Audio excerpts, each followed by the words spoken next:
So, kamusta po mga ka-Streetwise? Ako po si Takero Miyamoto at welcome po sa aking munting channel. So, mga kababayan, ito na. Okay. Mukhang ito yung magiging isa sa mga dahilan para po matuloy po yung impeachment ni Sara Duterte. Mukhang ito na talaga. At ngayon mga kababayan, no, talagang lumalakas po talaga yung ugong-ugong na meron po talagang mga congressman na gusto na pong ipa-impeach si Sara Duterte. At malamang ito na po yung magiging bala po nila. Okay. So ngayon, kung titingnan niyo po ito, no, ito nakita ko to sa Abante. Okay. So sabi dito sa Abante, 82 million spy fund ubos sa chibog ng Office of the Vice President. Okay.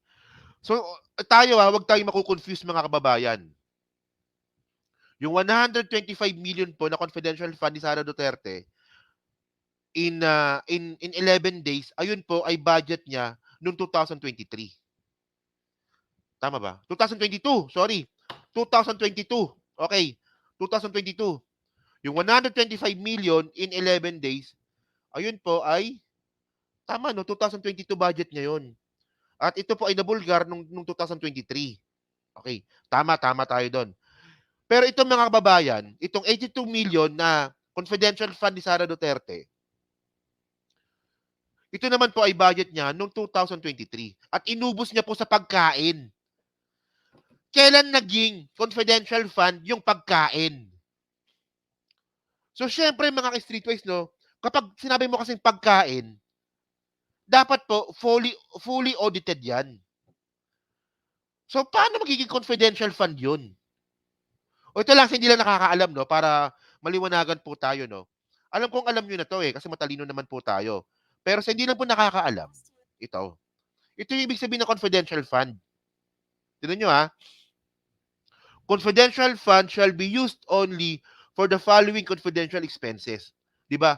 Purchase of information necessary for the formulation and implementation of program, activities, and projects relevant to the national security and peace and order. Okay. So, dyan po ginagamit yung confidential fund, mga kababayan. Pagbili po ng impormasyon para po sa national security. Oh, di ba? Tapos marami pa yan eh. Oh, rental of transport vehicle related to confidential activities. Rental and the incidental expenses related to the maintenance and safe houses. So pati po yung, kunwari, meron kayong witnesses, tapos kailangan yung itago, ang pera po na pambayad po sa mga safe houses po na yan, kinukuha po sa confidential fund. So ano bang point natin dito mga kababayan? So ang point dito mga streetwise, no, andito na po lahat ng mga pwedeng paggamitan ng confidential fund. At wala kang makikitang pagkain dito.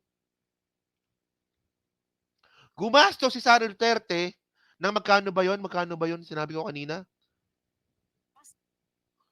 Ng 82 million. 82 million gamit ang confidential fund. At pinakita ko sa inyo kanina mga kababayan na hindi po kasama yung pagkain sa confidential fund. Oh. Ang problema kasi dito mga kababayan, kaya nga sinabing confidential eh. Kasi kapag ang confidential fund po ay fully audited at naka-public, so malalaman kung sino yung witness. Malalaman kung saan mo tinago yung mga taong dapat mong itago. Malalaman ng publiko kung sino at kung saan at kung anong sasakyan ang ginamit para protektahan po yung nagbigay ng confidential information. So kaya nga po hindi po ano yan hindi po fully audited yan at hindi po pinapublic. Yun nga lang mga kababayan, ginamit po ni Sara Duterte yung confidential fund sa pagkain na hindi naman kailangan na itago. Bakit mo itatago yung audit ng pagkain? Nagets nyo? Nagets nyo yung point? Bakit ganon? Oh, kasi pwede mong dayain to eh. Oh, ngayon, pwedeng sabihin ni Sara Duterte, o pinakain ko yan sa karinderya. Eh, walang ano doon, walang resibo. Walang resibo. Gagawin lang ni Sara Duterte, pipirmahan niya lang. Oh, Pwede sabihin ni Sara Duterte na, ay, nagpakain ako ng mga kung sino man dyan. Yun nga lang, yung pera, binili ko sa palengke.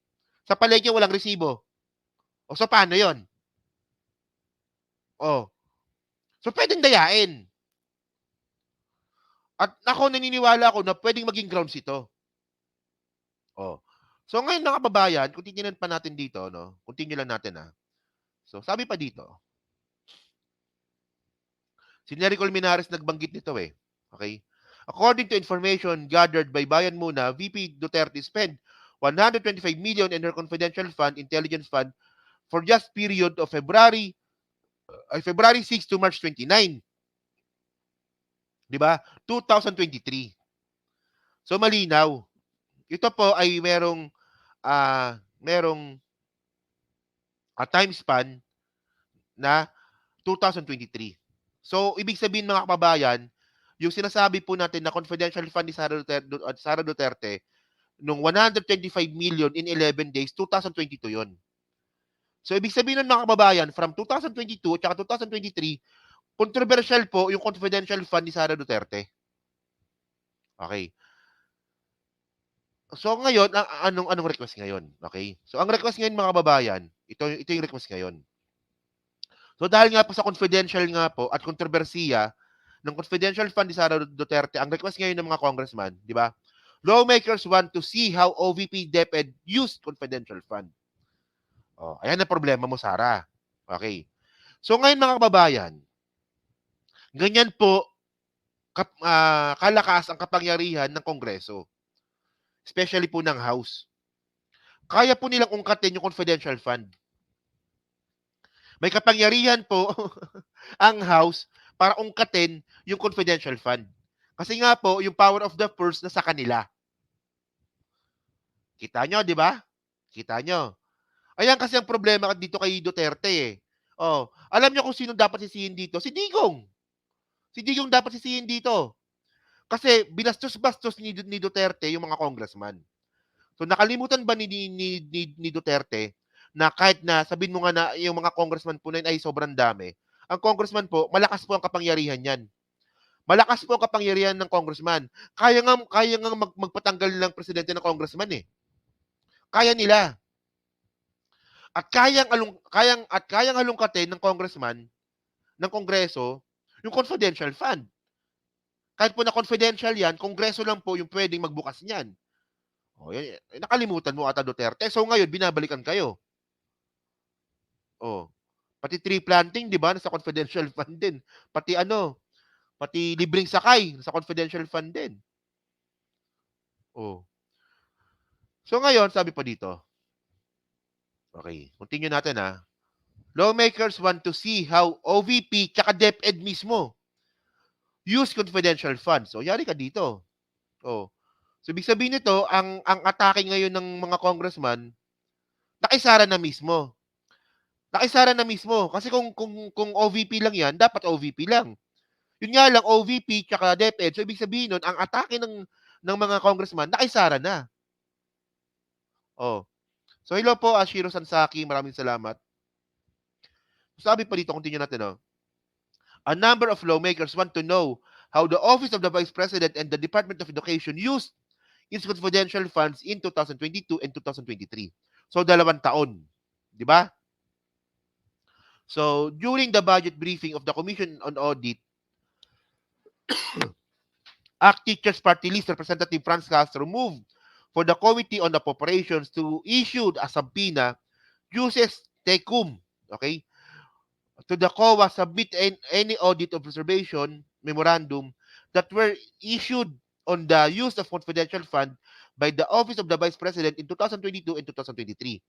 So, para mas maganda mga kababayan, okay, pakinggan na lang po natin yung sinabi dito sa Congress. Okay, para mas maintindihan natin. Sige.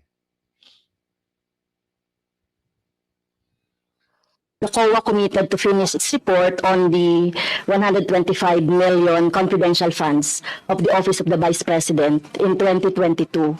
And according to the reports, the OPP submitted documents on October 19. So sinasabi na ilalabas ito noong November 15, 2023. But later on, Madam Chair, sinabi na December na mai-release ang COA report. So ang question, Madam Chair, August 2024 na. So nasaan na po itong audit report? Chair Leal. Thank you very much, Madam Chair. Thank you very much, Congresswoman Castro, for the question. Actually, po, the Office of the Vice President have already submitted po the liquidation report. And meron na po kaming audit actions on the liquidation report that were submitted by the Office of the Vice President for the CF for calendar year 2022. So, ibig sabihin mga kababayan, no, ang sabi dito ng COA, na-audit na po yung confidential fund ni Sara Duterte. Yun nga lang, hindi po ito mai-public kasi nga po confidential. Confidential.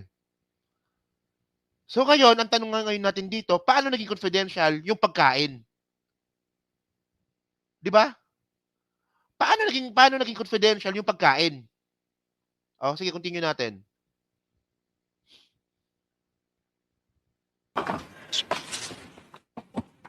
So meron na po kayong findings on the report? Yan. Yes po, we already have audit actions po and findings on the liquidation report submitted to us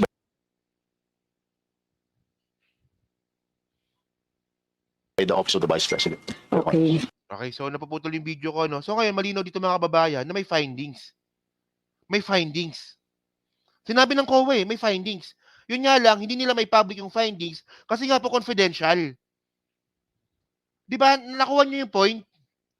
Di ba? Ulitin natin. So meron na po kayong findings on the report? Yes po, we already have audit actions po and findings on the liquidation report submitted to us by the Office of the Vice President. Okay.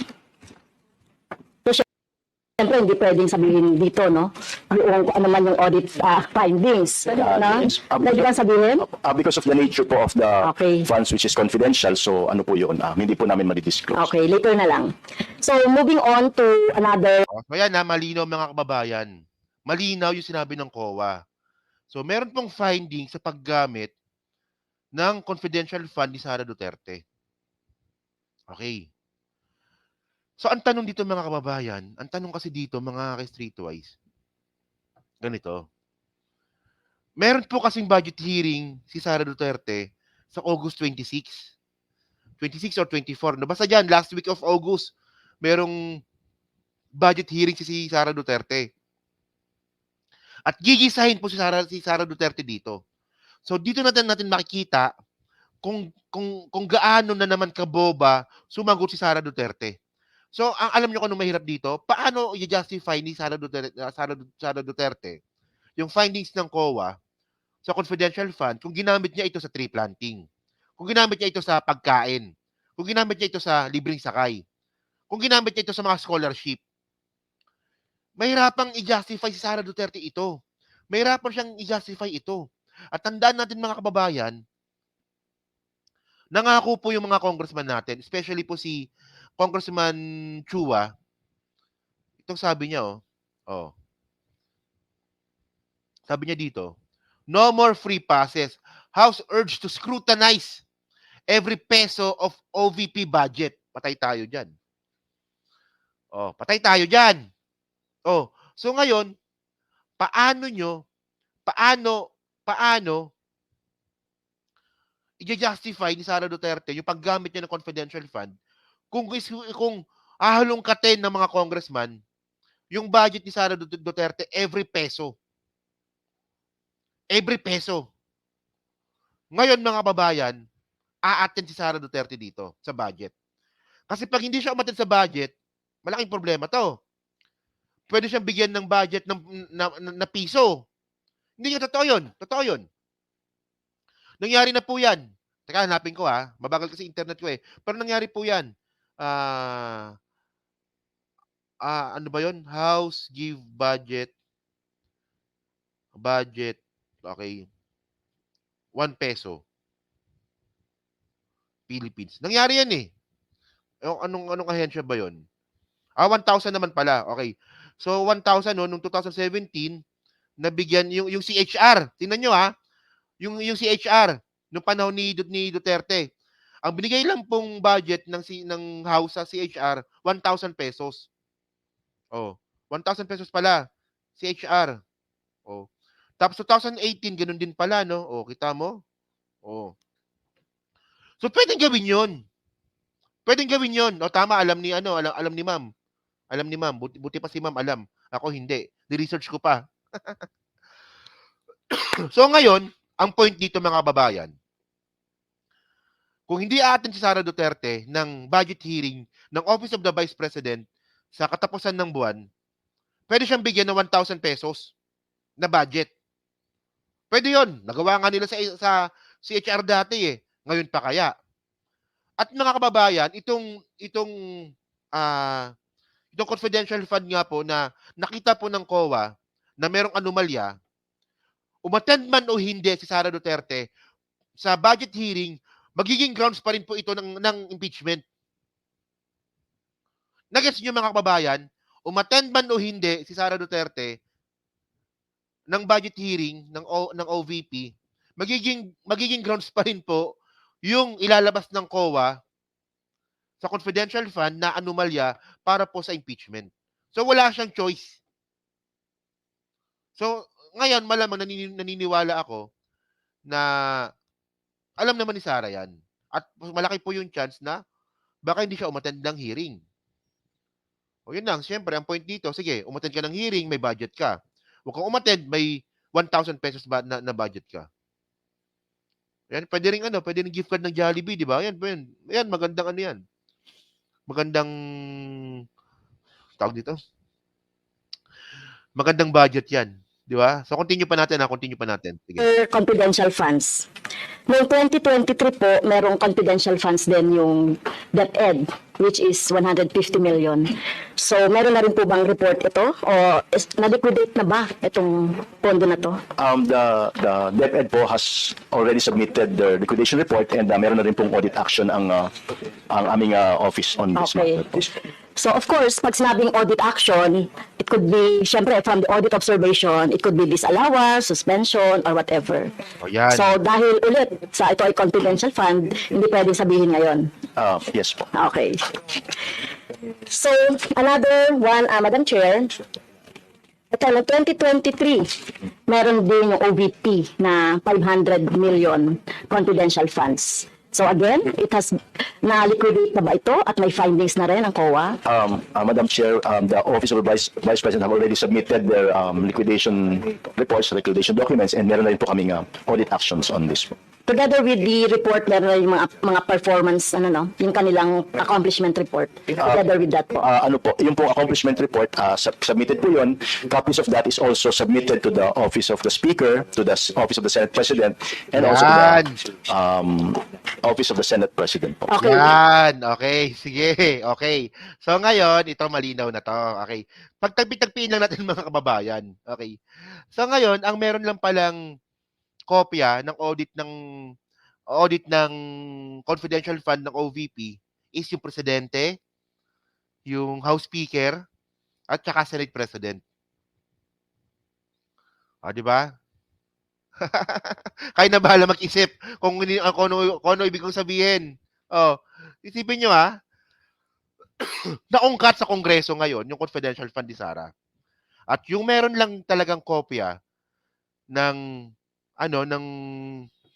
audit ng COA, presidente, Senate President, at saka House Speaker. Kayo nang bahala. Okay?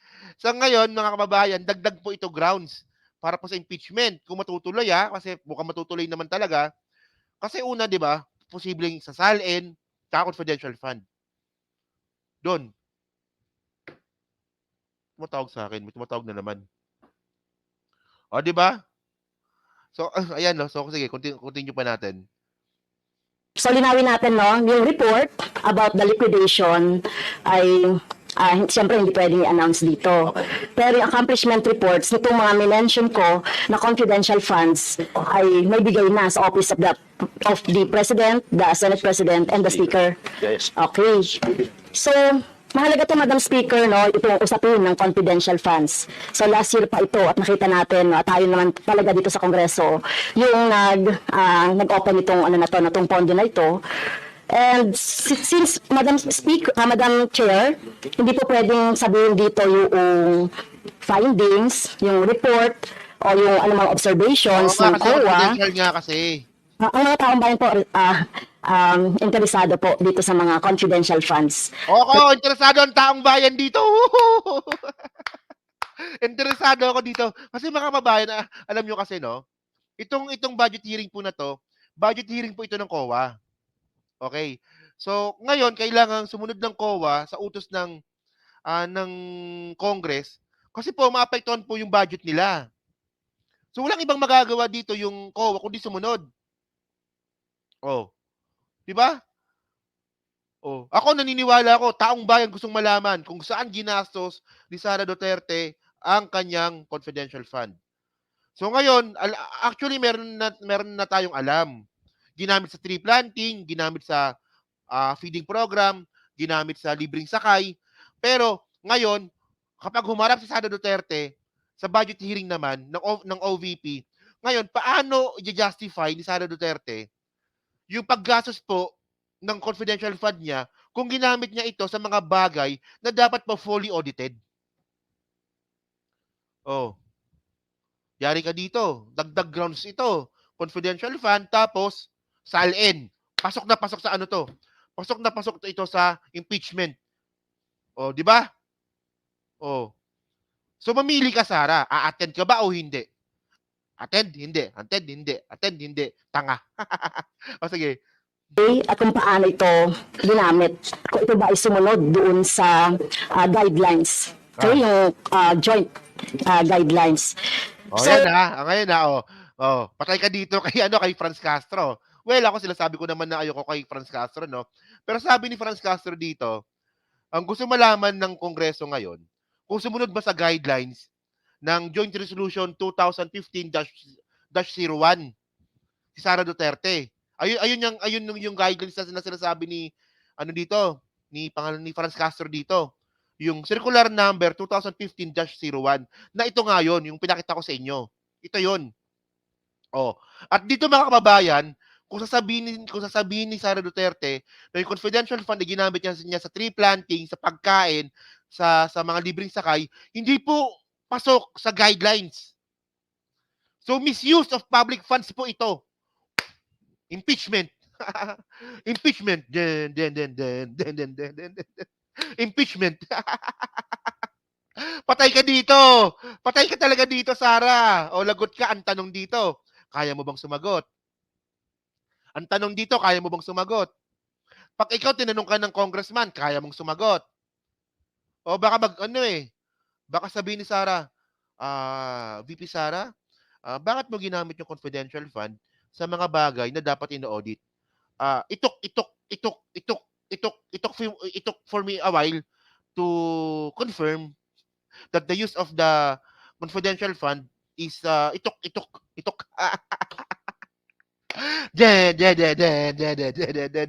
Actually ayoko kay Franz Castro pero dito sa ginawa nila na to, tuwan-tuwa po talaga ako. Yeah, continue sige.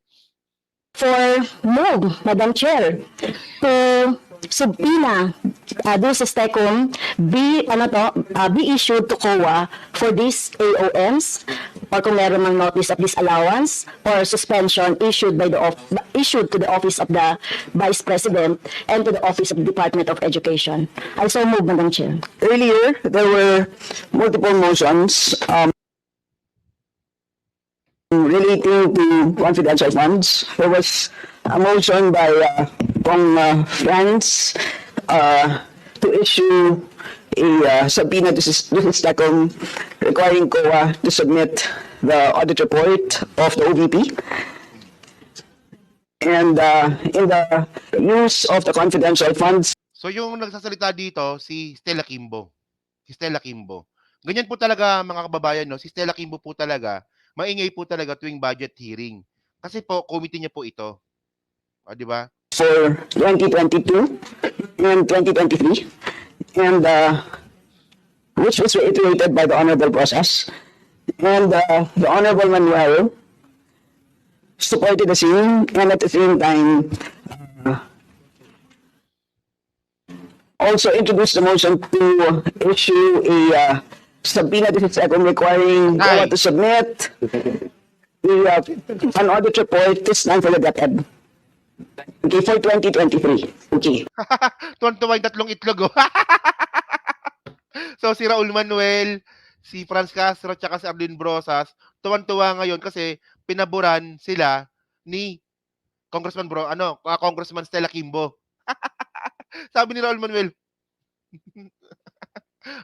sige, sabi ni Stella Kimbo, so ito ito yung gusto ninyo so audit ng confidential fund 2022, 2023, blah blah blah blah blah, etc. Sabi ni Raul Manuel, tuwan-tuwa. Hindi kasi mga kababayan, matuwa rin tayo dito. Matuwa rin tayo dito kasi sabihin na nga po natin na Makabayan Black yung tatlo na yan, at least po na sila po ngayon ang magiging susi natin para ma-scrutinize at malaman natin yung katotohanan regarding po sa confidential fund nga po ni Sara Duterte. Ayaw nyo ba nun? Hindi nga. Ayaw nyo ba ng ganun? Kahit sabihin na nga natin na ayaw natin kanila Makabayan Black, at least ngayon, naging susi sila para malaman natin yung katotohanan, di ba? Tungkol sa confidential fund. Baka nga pinasok pa nga ito sa sa Kingdom ni Kibuloy. Baka lang hindi ko kino-confirm Kasi continue. So, the Chair is now ready to rule.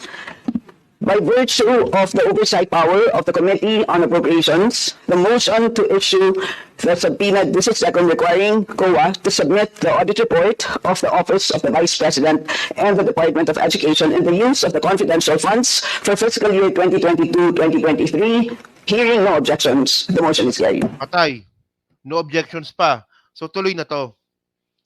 This month din po ata ito. This month po din ata. Hindi, ang mangyayari pala dito, so ilalabas ng COA yung details ng confidential fund ni Sara Duterte at ibibigay po ito sa mga congressman.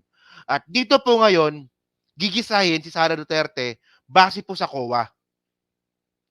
Di ba? Meron pong budget hearing si Sara Duterte sa August 26 ata or 24 sa OVP, sa kanyang budget. At yung gagamitin ngayon dito ng mga congressman is yung ibibigay po ng COA regarding po sa confidential fund na anomalya, di umano. Okay, di ba? Saya natin ngayon. So yan po sa 1,100 po nanonood. So hindi pa po nakakapag-like. Palik na lang po ng video po na to. Diyan po sa Team Replays. Ano nga po masasabi nyo nga po dito sa pagsabpina ng House regarding nga po dito sa paggastos nga po ng confidential fund ni Sara Duterte.